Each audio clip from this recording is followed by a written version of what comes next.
Thank you very much for having me in this session.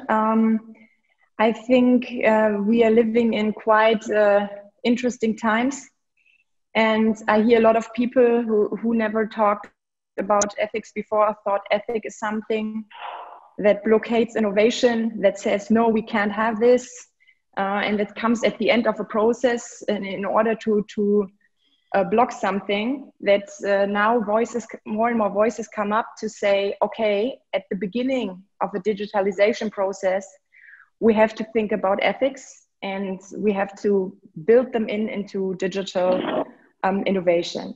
For me, this is nothing new. I co-founded the Institute for Digital Transformation in Healthcare in 2017. My background is I'm a medical doctor, a sociologist, and a health economist. And for me, it made a lot of sense to combine all those different topics. So I co-founded the Institute at the University of Witten-Herdecke, and we have a focus on digital health, digital ethics, and digital sovereignty. And you might ask yourself, okay, why does ethics, where do those ethics come from? And I think healthcare is something we always dealt with ethics, and ethics mean we have to be extra cautious about hypersensitive healthcare data. And I think other than the actual situation might look like, ethics should be the enabler for a lot of digital transformation processes, and healthcare companies and healthcare providers and institutions should be the pioneers in pushing ethics forward.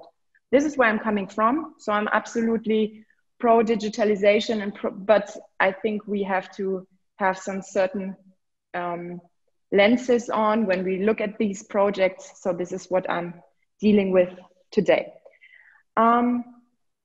If you look at this picture, this is a small picture, as we are all on Zoom. I cannot point out on somebody and say, oh, what do you think what that is? But I will do that. Maybe Maximilian Brandt, what do you think what I have showed here? Do you want to answer? So that should be something like the rate of new digital appliances used in the German market. Perfect. You are an expert. You cannot get fooled. This is absolutely how it is. But it's not just any digital health application. It's video consultations used or offered by doctors in Germany. Mr. Kriede, these numbers come from your institution, the KBV. Okay. They're verified. So as you can see, already in 2017, we pushed the eHealth Act.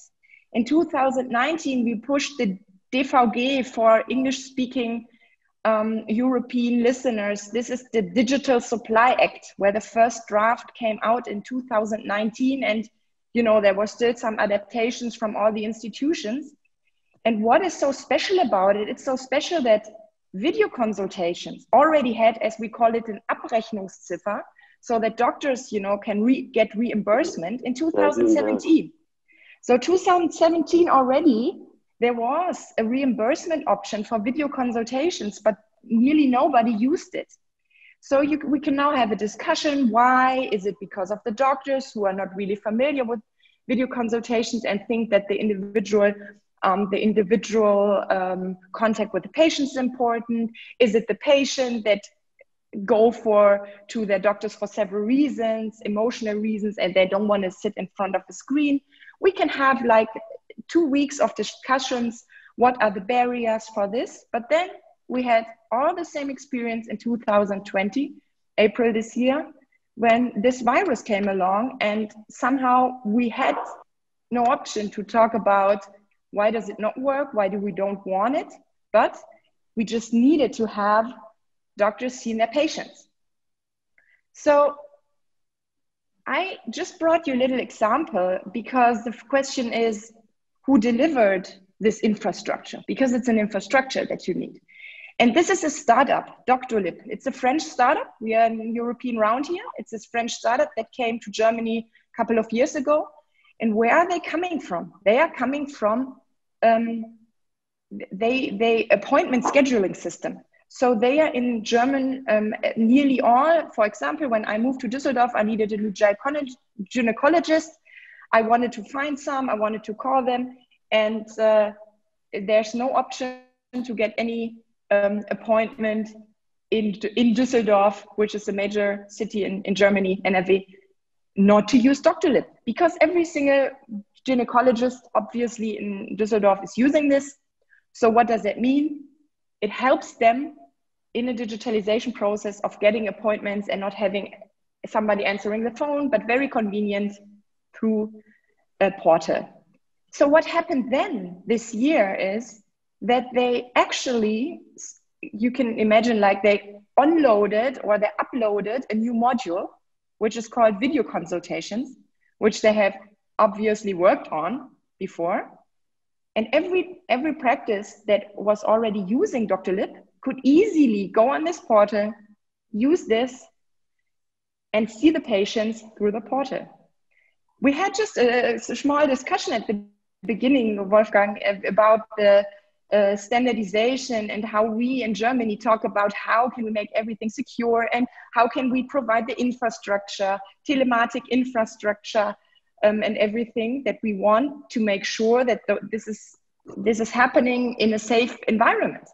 But in COVID times, we were just happy that startups like Doctolib are just there and easily accessible for doctors that are not probably, have a waste focus on head of IT in their praxis.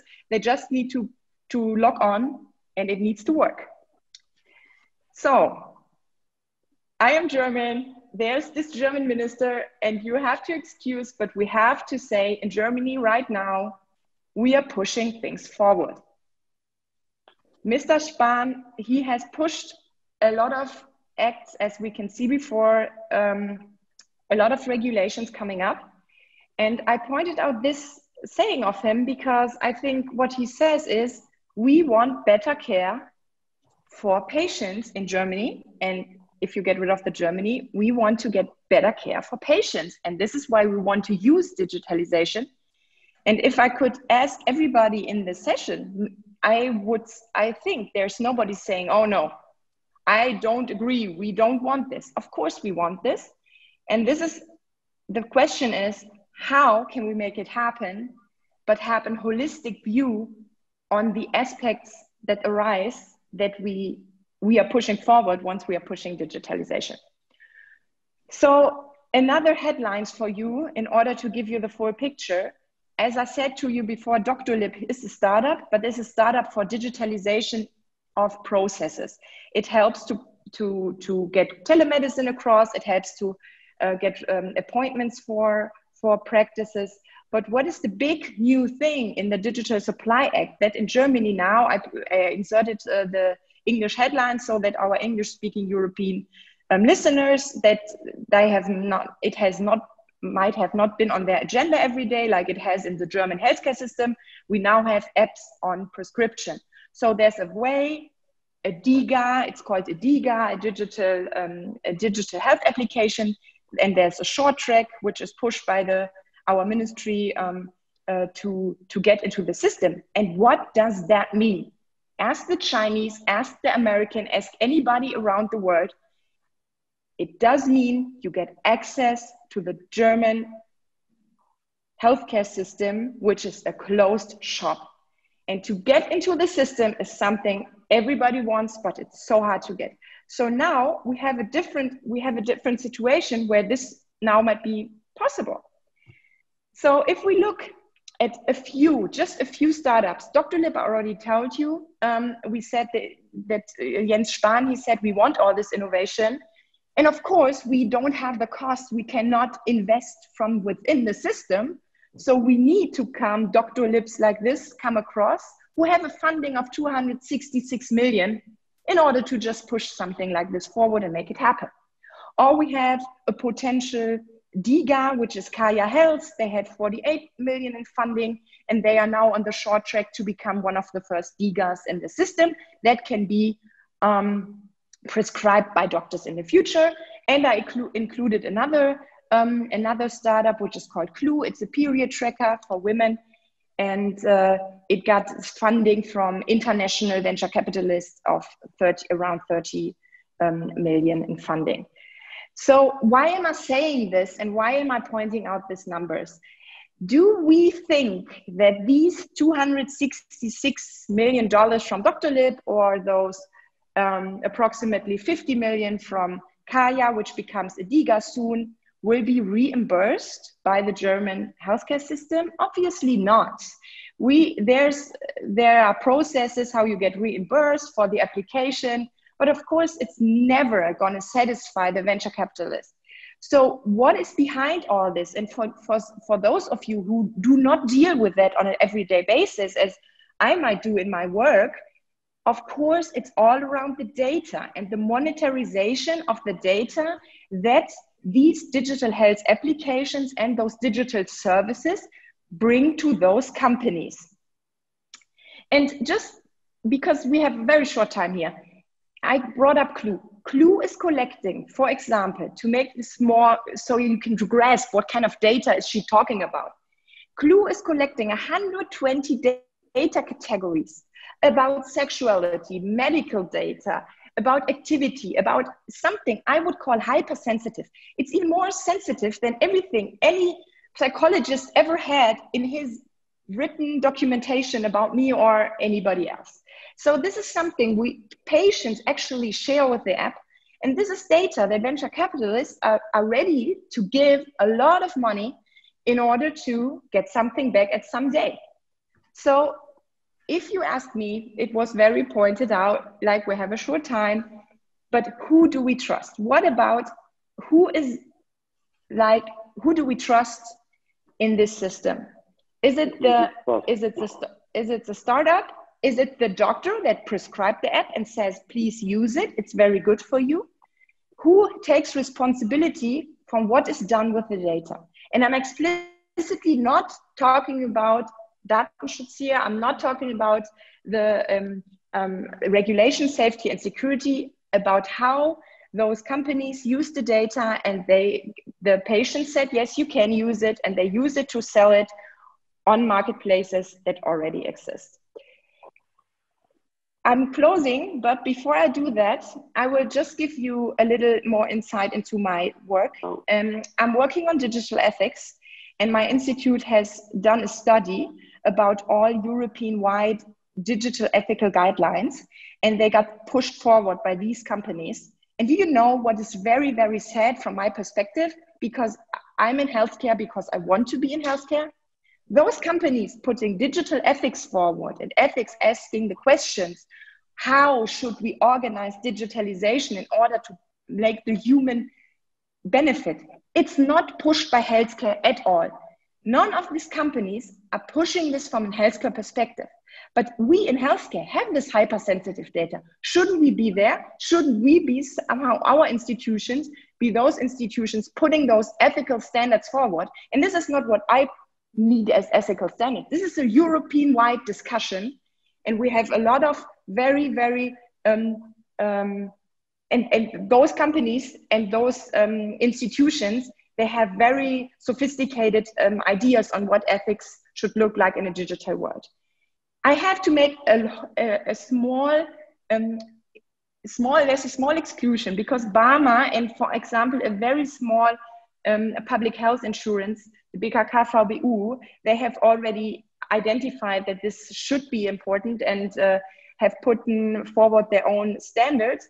But what I'm saying to you as you're listening to me, we should wake up in healthcare, and we should be part of this debate and not make other technology companies push that.